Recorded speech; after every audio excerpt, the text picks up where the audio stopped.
ਹੁਣ ਬੋਲਣਾ ਹੈ ਪਰਮਾਤਮਾ ਦੀ ਅਕਲ ਨਾਲ, ਹੁਣ ਵੇਖਣਾ ਹੈ ਪਰਮਾਤਮਾ ਦੀ ਮਤ ਨਾਲ, ਹੁਣ ਖਾਣਾ ਪੀਣਾ ਹੈ ਪਰਮਾਤਮਾ ਦੀ ਮਤ ਨਾਲ, ਹੁਣ ਜੀਵਣਾ ਹੈ ਪਰਮਾਤਮਾ ਦੀ ਮਤ ਨਾਲ, ਹੁਣ ਹੱਸਣਾ ਤੇ ਰੋਣਾ ਹੈ ਪਰਮਾਤਮਾ ਦੀ ਮਤ ਨਾਲ, ਹੁਣ ਜੀਵਣਾ ਤੇ ਮਰਨਾ ਹੈ ਪਰਮਾਤਮਾ ਦੀ ਮਤ ਨਾਲ। ਸਨਮਾਨਯੋਗ ਗੁਰੂ ਰੂਪ ਸਾਧ ਸੰਗਤ ਜੀਓ, ਫਤਿਹ ਪ੍ਰਵਾਨ ਕਰਨੀ। ਵਾਹਿਗੁਰੂ ਜੀ ਕਾ ਖਾਲਸਾ, ਵਾਹਿਗੁਰੂ ਜੀ ਕੀ ਫਤਿਹ। ਜਿਨ੍ਹਾਂ ਪੈਗੰਬਰੀ ਪੁਰਸ਼ਾਂ ਨੇ, ਅਵਤਾਰੀ ਪੁਰਸ਼ਾਂ ਨੇ ਆਪਣੀ ਉਮਤ ਨੂੰ ਜਨਮ ਦਿੱਤਾ ਹੈ, ਉਹਨਾਂ ਦੇ ਅੱਗੋਂ ਚੇਲੇ ਤੇ ਹੋਏ ਨੇ, ਉਹਨਾਂ ਨੇ ਬਰਾਬਰੀ ਨਹੀਂ ਦਿੱਤੀ ਅਗਾਂਹ ਚੱਲ ਕੇ। ਗੁਰੂ ਨਾਨਕ ਨੂੰ 10 ਜਾਮੇ ਧਾਰਨ ਕਰਨੇ ਪਏ ਔਰ ਇਹ 10 ਰੂਪ ਗੁਰੂ ਨਾਨਕ ਦੇ ਕਹਿਲਾਏ। ਇਹ ਇੱਕ ਨਿਰਾਲੀ ਜਿਹੀ ਘਟਨਾ ਧਾਰਮਿਕ ਇਤਿਹਾਸ ਦੇ ਵਿੱਚ ਦਿਖਾਈ ਦਿੰਦੀ ਹੈ। ਕੰਮ ਬੜਾ ਲੰਬਾ ਸੀ, ਉਹਦੇ ਲਈ ਸਮਾਂ ਚਾਹੀਦਾ ਸੀ। ਕੰਮ ਦੇ ਕਈ ਪਹਿਲੂ ਸਨ, ਤੋਂ ਵੱਖ-ਵੱਖ ਸਰੀਰ ਚਾਹੀਦੇ ਸਨ। ਇਸ ਵਾਸਤੇ ਧੰਨ ਗੁਰੂ ਨਾਨਕ ਦੇਵ ਜੀ ਮਹਾਰਾਜ ਨੂੰ 10 ਜਾਮੇ ਧਾਰਨ ਕਰਨੇ ਪਏ। ਔਰ ਸ਼ਬਦ ਹੈ ਮਹੱਲਾ, ਮਹੱਲਾ ਕਹਿੰਦੇ ਨੇ ਘਰ ਨੂੰ, ਮਹੱਲਾ ਪਹਿਲਾ, ਮਹੱਲਾ ਦੂਜਾ, ਮਹੱਲਾ ਤੀਜਾ, ਘਰ ਬਦਲਨੇ ਪਏ। ਮਹੱਲਾ ਸ਼ਬਦ ਇਹ ਅਰਬੀ ਦਾ ਟਿਕਾਣਾ, ਅਸਥਾਨ, ਮਹੱਲ। ਜਦ ਪੂਰੀ ਸਮਝ ਨਹੀਂ ਸੀ, ਗੁਰਬਾਣੀ ਗ੍ਰਾਮਰ ਦਾ ਬੋਧ ਨਹੀਂ ਸੀ, ਉਦੋਂ ਮਹੱਲਾ ਨੂੰ ਮਹਿਲਾ ਕਰਕੇ ਪੜ੍ਹਦੇ ਸਨ। ਇਹਦੇ ਅਰਥ ਕਰਦੇ ਸਨ ਇਸਤਰੀ, ਵੀ ਸਤਿਗੁਰ ਇਸਤਰੀ ਰੂਪ ਦੇ ਬਾਣੀ ਉਚਾਰਨ ਪਏ ਕਰਦੇ ਨੇ।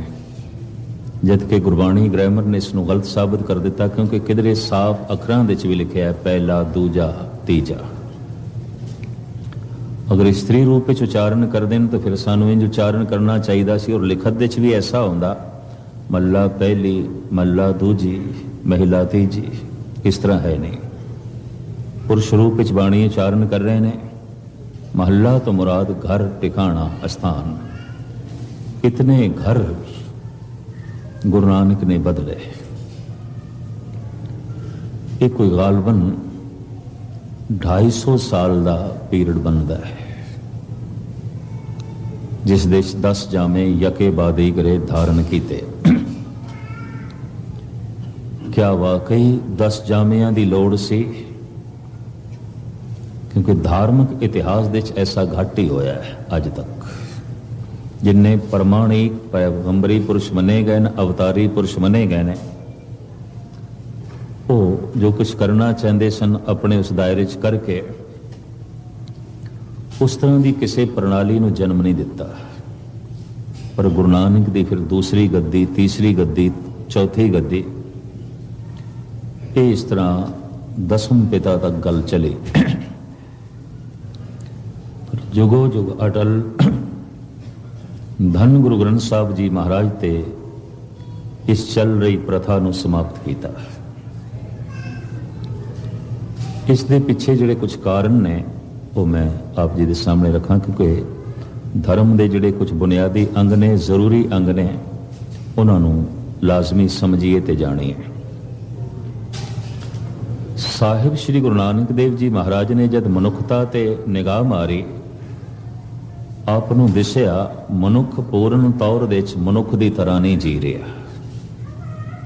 ਪਸ਼ੂ ਪਸ਼ੂਆਂ ਦੀ ਤਰ੍ਹਾਂ ਜੀ ਰਹੇ ਨੇ, ਮਨੁੱਖ ਮਨੁੱਖਾਂ ਦੀ ਤਰ੍ਹਾਂ ਨਹੀਂ ਜੀ ਰਿਹਾ, ਬੰਦਾ ਬੰਦਿਆਂ ਦੀ ਤਰ੍ਹਾਂ ਨਹੀਂ ਜੀ ਰਿਹਾ। ਗੁਸਤਾਖੀ ਮਾਫ, ਕੁੱਤਾ ਕੁੱਤੇ ਦੀ ਤਰ੍ਹਾਂ ਜੀ ਰਿਹਾ ਹੈ, ਗਊ ਗਊ ਦੇ ਢੰਗ ਨਾਲ ਜੀ ਰਹੀ ਹੈ, ਸ਼ੇਰ ਸ਼ੇਰ ਦੇ ਤੌਰ ਤਰੀਕੇ ਨਾਲ ਜੀ ਰਿਹਾ ਹੈ, ਮਨੁੱਖ ਮਨੁੱਖ ਦੀ ਤਰ੍ਹਾਂ ਨਹੀਂ ਜੀ ਰਿਹਾ, ਬਲਕਿ ਮਨੁੱਖ ਪਸ਼ੂਆਂ ਦੀ ਤਰ੍ਹਾਂ ਜੀ ਰਿਹਾ ਹੈ। ਕਰਤੂਤ ਪਸ਼ੂ ਕੀ ਮਾਨਸ ਜਾਤ, ਲੋਕ ਪਚਾਰਾ ਕਰੇ ਦਿਨ ਰਾਤ। ਇਸ ਪਸ਼ੂ ਦੇ ਅੰਦਰ ਮਨੁੱਖਤਾ ਪੈਦਾ ਕਰਨੀ ਸੀ ਔਰ ਮਨੁੱਖਤਾ ਦੇ ਅੰਦਰ ਦੇਵਤਾਪਣ, ਪ੍ਰਭੂਪਣ, ਆਤਮ ਜੋਤੀ ਪੈਦਾ ਕਰਨੀ ਸੀ। ਕੰਮ ਬੜਾ ਲੰਬਾ ਸੀ, ਬਹੁਤ ਲੰਬਾ। इस वास्ते जामे बार बार होर अनेकां धारण करने पे। दास ने इस तरह दीयां कई किताबां देखियां ने, कई टीके देखे ने जो एक पुरुष ने नहीं कीते, कईयां ने मिल के कीते ने। दूर क्यों जाओ, पहला टीका संपूर्ण धन गुरु ग्रंथ साहब जी महाराज का 13 विद्वानां ने मिल के कीता सी, कल्ले दा नहीं है। भाई साहब भाई वीर सिंह जी ने उस तो बाद उद्यम आरंभिया, लेकिन वो भी अपनी जिंदगी संपूर्ण कर गए, लेकिन टीका संपूर्ण उन्होंने तो ना होया। फिर उन्होंने भाई साहब ने उस अधूरे टीके नूं अगे पूरा किया। दुनिया च कई ऐसे बुत ने, मूर्तियां जो एक संग तराश दी घड़ी हुई नहीं ने, कईयां ने मिल के मेहनत की है तां मूर्ति बनी है। कई ऐसियां तस्वीरां ने जिन्हां दे किसे एक मुसव्वर ने रंग नहीं भरे, कईयां ने मिल के रंग भरे ने और उस तस्वीर नूं एक महान तस्वीर दी रूपरेखा दिती है। अनंत ऐसियां संगीत दियां धुनां ने जिसनों एक संगीतकार ने नहीं तैयार किया, कईयां ने मिल के किया है। बड़ी कीमती धुन, बड़ी महान धुन, और उहदे पिछे किसी एक शख्सियत का काम नहीं, एक दिमाग का काम नहीं, कईयां ने मिल के एक संगीत की धुन तैयार की, कईयां ने मिल के एक मूर्ति नूं जन्म दिता, कईयां ने मिल के एक तस्वीर नूं जन्म दिता या एक ग्रंथ नूं जन्म दिता, एक दा नहीं।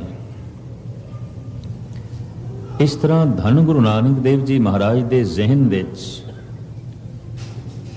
संत सिपाही दा नक्शा सी। देश के हालात नूं देख के आप सोचते ने और मनुखता ते निगाह मार के मनुख संत चाहिदा है। सिर्फ संत नहीं, यदि कोई माला खो लेगा, यदि कोई पग ला देगा। सिपाही सिर्फ सिपाही नहीं, ये तो जालम हो जाएगा, तो जने खने दी पग लाएगा। संत आप दे दिल दिमाग दे अंदर एक नक्शा उकरिया, एक तस्वीर उकरी, उसका नाम आपने सिख रखिया। रूहे जमीन दे यही एक कौम है जो दो नामां नाल जानी जाती है, सिख करके सिंह करके। हैरानगी है, हालांकि हर उम्मत का इको ही नाम होंदा है। ये सिख भी है, ये सिंह भी है। तो जे अखरी अर्थ करो तो जमीन आसमान का फर्क है। सिख दे ते सिंह दे तालमेल बैठदा ही नहीं। सिख, मैं सीखना चाहना, मैं सीखण लई तैयार हाँ, और मैं कुछ भी नहीं जानता। इतनी निर्माणता होवे तो कोई सिख। सिंह सूरबीर, साहस, दलेरी, हिम्मत, जूझण दा चाव, ये दो शब्द आपस दे नेड़े नहीं होंदे। सिख ते सिंह। धन गुरु नानक देव जी महाराज दे दिमाग दे आप दी सोचनी दे जो एक तस्वीर सी, उसनों आप एक जीवन दे नहीं रंग भर सकते सन, नहीं मुकम्मल कर सकते सन। कम बड़ा लंबा सी। एक रंग दी तस्वीर चंगी नहीं लगती, बहु रंग, काफी रंग होवन फिर खूबसूरत। एक सुर दे नाल कोई संगीत दी धुन नहीं बनती। जो संगीत दी थोड़ी बहुत मस रखते हैं उन्होंने पता होगा एक सुर नाल कोई संगीत नहीं बनता। सत सुरां दे मिश्रण दे नाल, और उहदे च भी कुछ कोमल सुरां ने, कुछ तीबर ने, उन्हां दे मिश्रण दे नाल ही संगीत दी धुन बनती है, उंज नहीं। तो जिहड़ा खाका धन गुरु नानक देव जी महाराज ने चितरिया, उस दे च कई रंग भरे गए। इंज कह लो, गुरु नानक ने वो खाका चितरिया, बाकी आप दे जामिया ने, आप दे स्वरूपां ने उस दे च रंग भरे। जो कुछ आप बनाना चाहते सन, संत सिपाही, गुरु नानक दी सोचनी, गुरु नानक दी कल्पना, ਆਪ ਨੂੰ ਚਾਰੋਂ ਪਾਸੇ ਦਿਸ ਰਿਹਾ ਸੀ। ਖੂਨ ਕੇ ਸੋਲੇ ਗਾਵੀਏ ਨਾਨਕ, ਰਤ ਕਾ ਕੁੰਗੂ ਪਾਏ ਵੇ ਲਾ ਲੋ। ਜਦ ਵੀ ਕਿਸੇ ਕੋਲ ਤਾਕਤ ਆਉਂਦੀ, ਉਹ ਭ੍ਰਸ਼ਟ ਹੋ ਜਾਂਦਾ, ਕੋਈ ਵੀ ਹੋਵੇ। ਜਦ ਵੀ ਕਿਸੇ ਕੋਲ ਤਾਕਤ ਆਉਂਦੀ ਹੈ ਤਾਂ ਤਾਕਤ ਇੱਕ ਇਤਨਾ ਵੱਡਾ ਪੜਦਾ ਹੈ, ਉਹਦੇ ਸਾਰੇ ਔਗਣ ਢੱਕੇ ਜਾਂਦੇ ਨੇ। ਕਿਸੇ ਵਕਤ ਈਰਾਨ ਦੇ ਸੂਫੀ ਫਕੀਰ ਸ਼ੇਖ ਸਾਦੀ ਨੇ ਕਿਹਾ ਸੀ, ਕਾਨੂੰਨ ਕੀ ਹੈ? ਮਕੜੀ ਦਾ ਜਾਲਾ। ਛੋਟੇ ਛੋਟੇ ਕੀੜੇ ਮਕੌੜੇ ਫਸ ਜਾਂਦੇ ਨੇ, ਹਾਥੀ ਤੋੜ ਕੇ ਲੰਘ ਜਾਂਦੇ ਨੇ। ਜੋ ਇੱਕ ਬੰਦੇ ਦਾ ਕਤਲ ਕਰ ਦੇਵੇ, ਹੋ ਸਕਦਾ ਹੈ ਪਕੜਿਆ ਜਾਏ ਤੇ ਸਾਰੀ ਜ਼ਿੰਦਗੀ ਜੇਲ੍ਹ ਦੇ ਚ ਰੁਲੇ, ਪਰ ਜੋ ਸੜਕਾਂ ਤੇ ਲਾਸ਼ਾਂ ਹੀ ਲਾਸ਼ਾਂ ਵਿਛਾ ਦੇਵੇ, ਕਿਸ ਨੇ ਪਕੜਨਾ? ਕੌਣ ਪਕੜੇਗਾ? ਗਾਲਬਨ 3 ਕਰੋੜ ਬੰਦਿਆਂ ਦਾ ਕਾਤਲ ਸੀ ਹਿਟਲਰ, ਪਰ ਕਾਤਲ ਕਰਕੇ ਨਹੀਂ ਯਾਦ ਕੀਤਾ ਜਾਂਦਾ, ਡਿਕਟੇਟਰ। ਜੋ ਇੱਕ ਬੰਦੇ ਦਾ ਕਤਲ ਕਰੇ ਕਾਤਲ, ਤੇ ਜੋ ਹਜ਼ਾਰਾਂ ਦੀਆਂ ਲਾਸ਼ਾਂ ਵਿਛਾ ਦੇਵੇ, ਬਾਦਸ਼ਾਹ, ਹੁਕਮਰਾਨ, ਪ੍ਰਾइम मिनिस्टर, प्रेसिडेंट है, डिक्टेटर है, बादशाह है। जो एक बंदे दी जेब कट लवे, चोर है, डकैत है। और जो सारे देश दी जेब कट लवे, बादशाह है, वो तो हुक्मरान है। ਉਹਦੀ ਚੋਰੀ ਢੱਕ ਜਾਂਦੀ ਹੈ ਤਾਕਤ ਨਾਲ। ਉਹ ਜੋ ਲਾਸ਼ਾਂ ਦੀਆਂ ਲਾਸ਼ਾਂ ਵਿਛਾ ਦਿੰਦਾ ਔਰ ਹਜ਼ਾਰਾਂ ਨੂੰ ਰੋਣ ਤੇ ਮਜਬੂਰ ਕਰ ਦਿੰਦਾ, ਸਭ ਕੁਝ ਢੱਕ ਜਾਂਦਾ ਹੈ। ਦਿੱਲੀ ਦੀਆਂ ਗਲੀਆਂ ਵਿੱਚ ਸਰਮਦ ਸੂਫੀ ਫਕੀਰ ਨਗਨ ਘੁੰਮਦਾ ਸੀ। ਇਸ ਨੂੰ ਪਕੜ ਕੇ ਔਰੰਗਜ਼ੇਬ ਦੇ ਦਰਬਾਰ ਵਿੱਚ ਪੇਸ਼ ਕੀਤਾ ਗਿਆ ਔਰ ਔਰੰਗਜ਼ੇਬ ਵੀ ਚਾਹੁੰਦਾ ਸੀ ਇਸ ਨੂੰ ਸਜ਼ਾ ਦੇਣੀ ਹੈ। ਇਹ ਨੰਗਾ ਕਿਉਂ ਘੁੰਮਦਾ ਹੈ? ਇਸਲਾਮੀ ਸ਼ਰਅ ਦੇ ਮੁਤਾਬਕ ਨਗਨਤਾ ਗੁਨਾਹ ਹੈ। ਜਦ ਇਸ ਨੂੰ ਦੀਵਾਨੇ ਖਾਸ ਦੇ ਵਿੱਚ ਪੇਸ਼ ਕੀਤਾ ਗਿਆ ਔਰੰਗਜ਼ੇਬ ਦੇ ਸਾਹਮਣੇ, ਤਾਂ ਔਰੰਗਜ਼ੇਬ ਦੇ ਮੋਢੇ ਤੇ ਇੱਕ ਦੁਸ਼ਾਲਾ ਸੀ ਉਹਨਾਂ ਦਾ। ਉਹ ਸਿਪਾਹੀ ਨੂੰ ਦਿੱਤਾ ਕਿ ਤਨ ਦੇ ਉੱਤੇ ਪਾ ਦੇ। ਉਹ ਦੁਸ਼ਾਲਾ ਸਰਮਦ ਦੇ ਤਨ ਦੇ ਉੱਤੇ ਪਾ ਦਿੱਤਾ ਗਿਆ। ਸਰਦੀਆਂ ਦੇ ਦਿਨ ਸਨ, ਪੁਰਾਣਾ ਜ਼ਮਾਨਾ। ਹਰ ਐਲਕਾਰ ਦੇ ਅੱਗੋਂ ਕੋਲਿਆਂ ਦੀ ਇੱਕ ਇੱਕ ਅੰਗੀਠੀ ਵੀ ਪਈ ਸੀ। ਤੇ ਸਰਮਦ ਕਹਿੰਦਾ, ਬਾਦਸ਼ਾਹ ਸਲਾਮਤ, ਬੜੀ ਕਿਰਪਾ ਤੁਸੀਂ ਕੀਤੀ, ਮੈਨੂੰ ਦੁਸ਼ਾਲਾ ਦੇ ਦਿੱਤਾ, ਪਰ ਤੁਹਾਡੇ ਅੱਗੋਂ 2 ਅੰਗੀਠੀਆਂ ਪਈਆਂ ਨੇ, ਇੱਕ ਇੱਧਰ ਭੇਜ ਦਿਓ ਮੈਨੂੰ। ਬਾਦਸ਼ਾਹ ਦਾ ਇਸ਼ਾਰਾ ਪਾ ਕੇ ਸਿਪਾਹੀ ਨੇ ਇੱਕ ਅੰਗੀਠੀ ਸਰਮਦ ਦੇ ਅੱਗੋਂ ਰੱਖ ਦਿੱਤੀ। ਉਹ ਜਿਹੜਾ ਦੁਸ਼ਾਲਾ ਔਰੰਗਜ਼ੇਬ ਨੇ ਦਿੱਤਾ ਸੀ, ਉਸਨੇ ਅੰਗੀਠੀ 'ਚ ਪਾ ਦਿੱਤਾ। ਜਲ ਕੇ ਖਾਕ ਧੂਆਂ। ਔਰੰਗਜ਼ੇਬ ਕਹਿੰਦਾ, ਇਹ ਤੂੰ ਕੀ ਕੀਤਾ? ਮੈਂ ਤੈਨੂੰ ਤਨ ਢੱਕਣ ਵਾਸਤੇ ਦੁਸ਼ਾਲਾ ਦਿੱਤਾ ਸੀ। ਸਰਮਦ ਕਹਿੰਦਾ, ਪੇਸ਼ਾਨ ਦੇ ਲਿਬਾਸ ਹਰ ਕਿਰਾਂ ਐਬੇ ਦੀਦ, ਬੇऐਬਾਂ ਰਾ ਲਿਬਾਸ ਉਰਿਆਨੀ ਦਾ।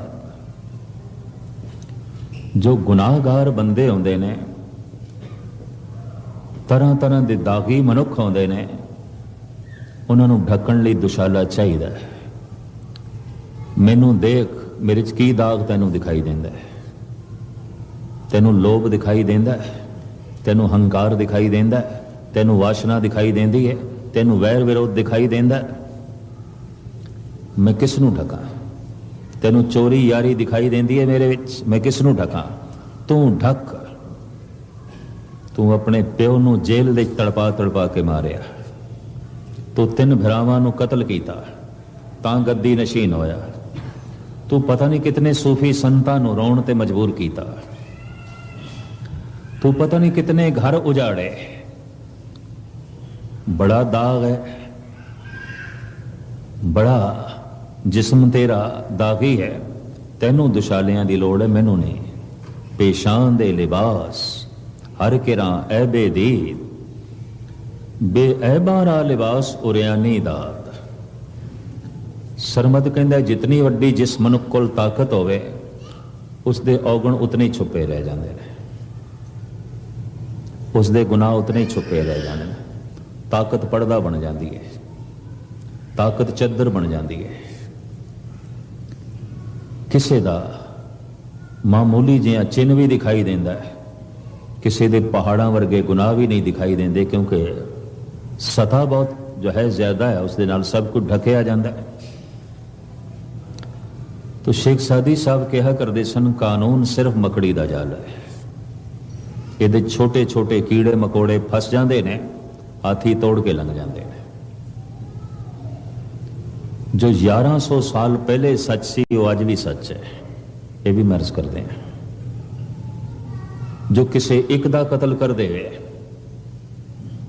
ਉਹ ਕਾਤਲ ਹੈ, ਤੇ ਜੋ ਲੱਖਾਂ ਦੀਆਂ ਲਾਸ਼ਾਂ ਜੋ ਹੈ ਵਿਛਾ ਦੇਵੇ ਕਿਸੇ ਰਾਜਨੀਤੀ ਦੇ ਅਡੰਬਰ ਕਰਕੇ, ਉਹ ਬਾਦਸ਼ਾਹ ਹੈ, ਉਹ ਹੁਕਮਰਾਨ ਹੈ।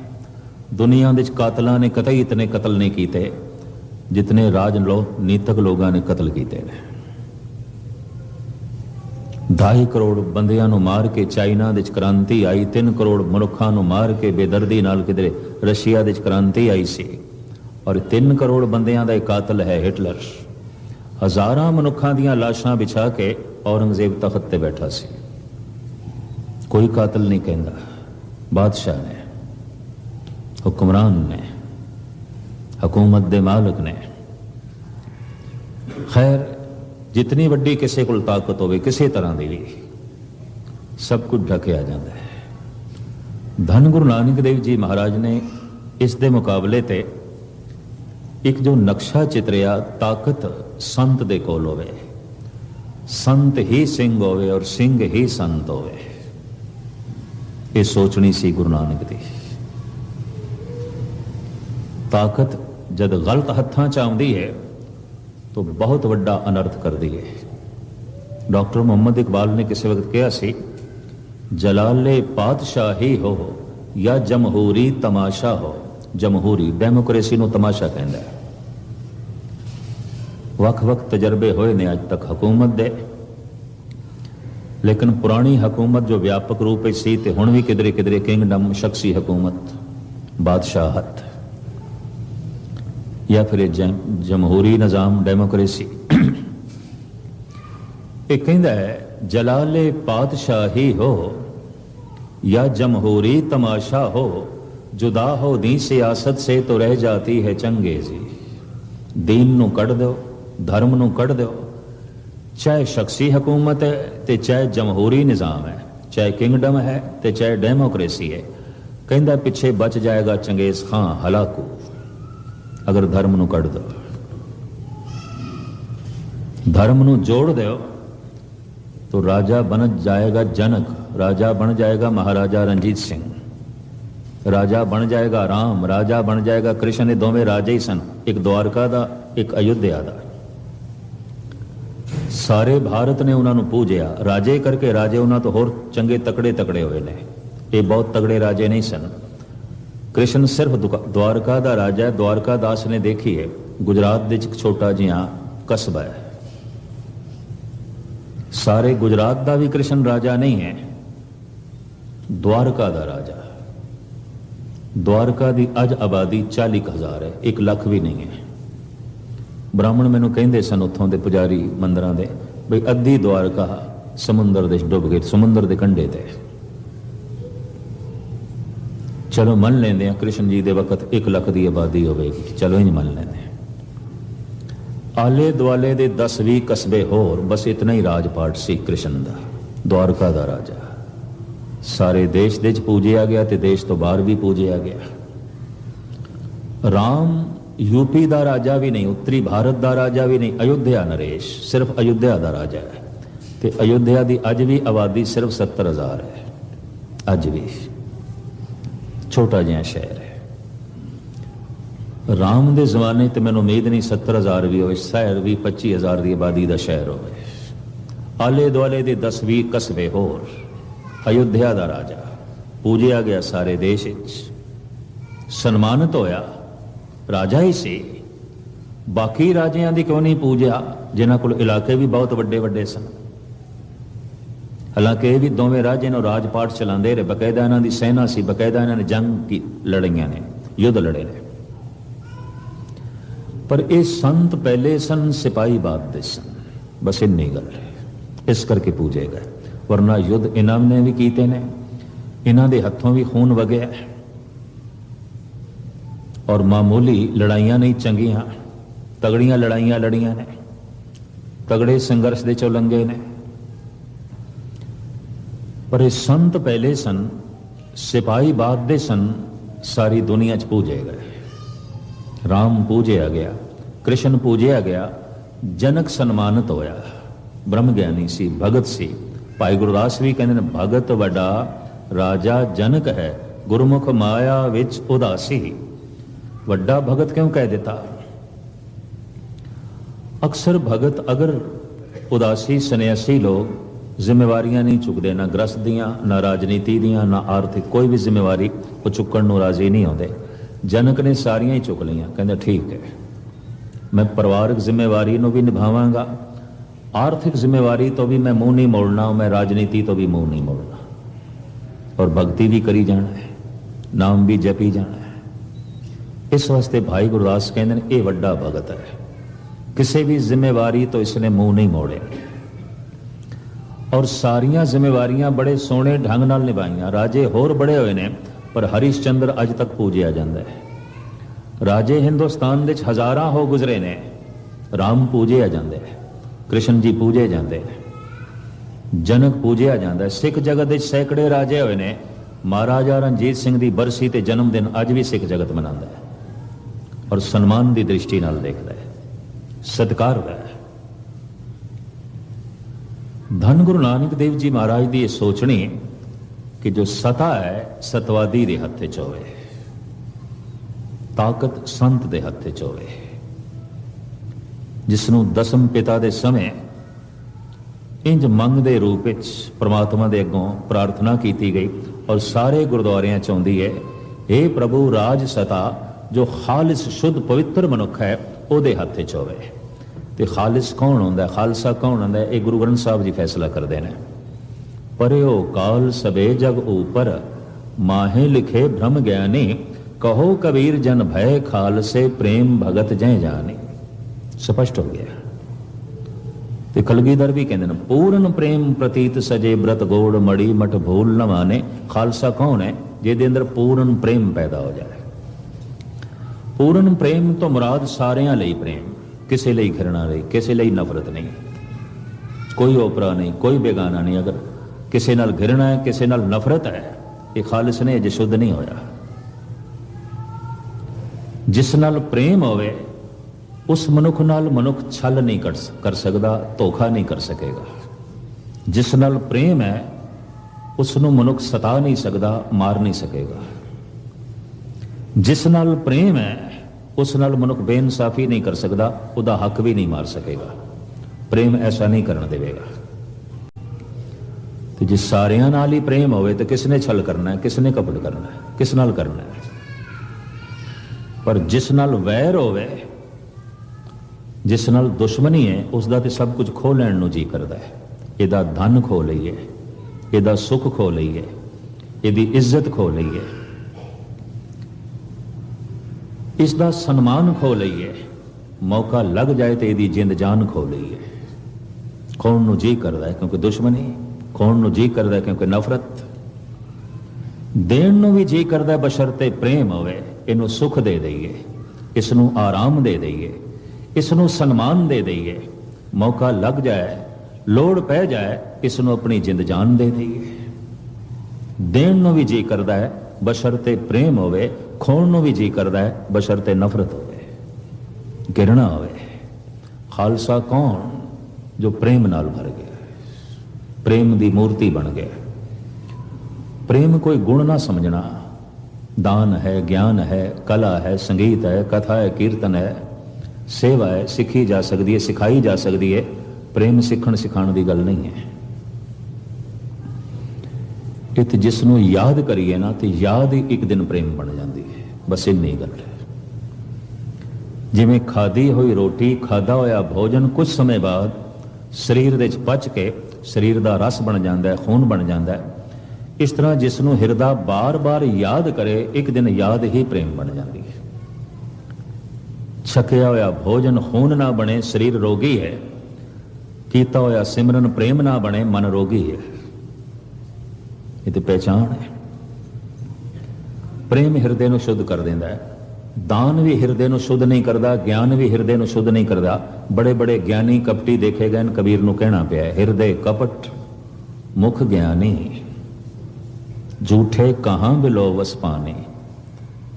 ਗਿਆਨ ਉਦੋਂ ਸਾਰਥਿਕ ਹੈ ਜੇ ਪ੍ਰੇਮ ਹੋਵੇ। ਦਾਨ ਵੀ ਹਿਰਦੇ ਨੂੰ ਸ਼ੁੱਧ ਨਹੀਂ ਕਰਦਾ, ਹੰਕਾਰੀ ਬਣਾ ਦਿੰਦਾ ਹੈ। ਗੁਸਤਾਖੀ ਮਾਫ। ਜੇ ਪ੍ਰੇਮ ਹੈ ਤਾਂ ਦਾਨ ਸਾਰਥਿਕ ਹੈ, ਵਰਨਾ ਨਹੀਂ। ਪ੍ਰੇਮ ਸਾਰਿਆਂ ਨੂੰ ਗੁਣਵਾਨ ਬਣਾਏਗਾ। ਸੇਵਾ ਇਹਦੇ ਚ ਪ੍ਰੇਮ ਨਹੀਂ ਤਾਂ ਸੇਵਾ ਤੋਂ ਵੀ ਹੰਕਾਰ ਪੈਦਾ ਹੋਵੇਗਾ ਔਰ ਹਿਰਦੇ ਦੀ ਕੋਈ ਸ਼ੁੱਧੀ ਨਹੀਂ ਹੋਵੇਗੀ। ਬੜੇ ਬੜੇ ਦਾਨੀਆਂ ਦੇ ਮਨ ਮੈਲੇ ਦੇਖੇ ਗਏ ਨੇ, ਬੜੇ ਬੜੇ ਸੇਵਾ ਕਰਨ ਵਾਲੇ ਹੰਕਾਰੀ ਦੇਖੇ ਗਏ ਨੇ, ਬੜੇ ਬੜੇ ਗਿਆਨੀ ਕਪਟੀ ਦੇਖੇ ਗਏ ਨੇ। ਹਿਰਦੇ ਕਪਟ ਮੁਖ ਗਿਆਨੀ, ਝੂਠੇ ਕਹਾਂ ਬਿਲੋ ਵਸ ਪਾਣੀ। ਪ੍ਰੇਮ ਇੱਕ ਅਵਸਥਾ ਹੈ, ਹਿਰਦੇ ਨੂੰ ਬਿਲਕੁਲ ਸ਼ੁੱਧ ਕਰ ਦਿੰਦੀ ਹੈ, ਪਾਵਨ ਕਰ ਦਿੰਦੀ ਹੈ। ਜਿਸ ਨਾਲ ਪ੍ਰੇਮ ਹੋਵੇ ਉਸ ਨਾਲ ਮਨੁੱਖ ਛਲ ਨਹੀਂ ਕਰ ਸਕਦਾ, ਕਪਟ ਨਹੀਂ ਕਰ ਸਕਦਾ, ਧੋਖਾ ਨਹੀਂ ਕਰ ਸਕਦਾ। ਤੇ ਜੇ ਸਾਰਿਆਂ ਨਾਲ ਪ੍ਰੇਮ ਹੋਵੇ, ਕਿਸ ਨਾਲ ਧੋਖਾ ਕਰੇਗਾ, ਕਿਸ ਨਾਲ ਛਲ ਕਰੇਗਾ, ਕਿਸ ਨਾਲ ਕਪਟ ਕਰੇਗਾ, ਔਰ ਇਹ ਕਿਸ ਦਾ ਹੱਕ ਮਾਰੇਗਾ ਔਰ ਕਿਸ ਨਾਲ ਬੇਇਨਸਾਫੀ ਕਰੇਗਾ। ਪ੍ਰੇਮ ਹਿਰਦੇ ਨੂੰ ਸ਼ੁੱਧ ਕਰ ਦਿੰਦਾ ਹੈ, ਪਾਵਨ ਕਰ ਦਿੰਦਾ ਹੈ। ਖਾਲਿਸ, ਖਾਲਿਸ ਲਫ਼ਜ਼ ਪਰਸ਼ੀਅਨ ਦਾ ਹੈ। ਖਾਲਿਸ ਤੋਂ ਮੁਰਾਦ ਖਾਲਿਸ, ਸ਼ੁੱਧ, ਪਾਵਨ, ਪਵਿੱਤਰ।